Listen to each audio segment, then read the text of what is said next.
Night biryani செஞ்சு சாப்பிட்லாம் சொல்லிட்டு ஆசையாக இருந்ததுனால தங்கச்சியை விட்டு சிக்கன் எடுத்துகிட்டு வரேன்னு சொல்லி எடுத்துகிட்டு வந்துட்டான்.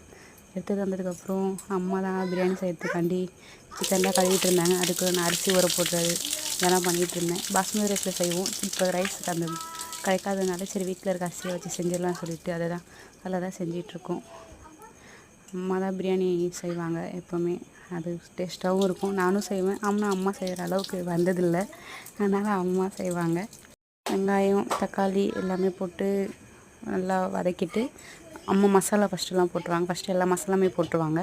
போட்டதுக்கப்புறம் தான் சிக்கன் போட்டு வதக்கிட்டு கொஞ்சமாக புதினா கொத்தமல்லி ஃபஸ்ட்டு போட்டுட்டு அதுக்கப்புறம் மிச்ச புதினா கொத்தமல்லி லாஸ்ட்டில் போடுவாங்க. அது ஏன்னு எனக்கும் தெரியல.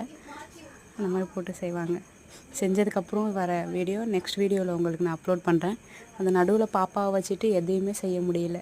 அவள் வந்து தண்ணி ஊற்றுறது அது பண்ணுறது இது பண்ணுறது பண்ணிகிட்ருக்கா. உங்கள் வீட்லேயும் இப்படி தானா?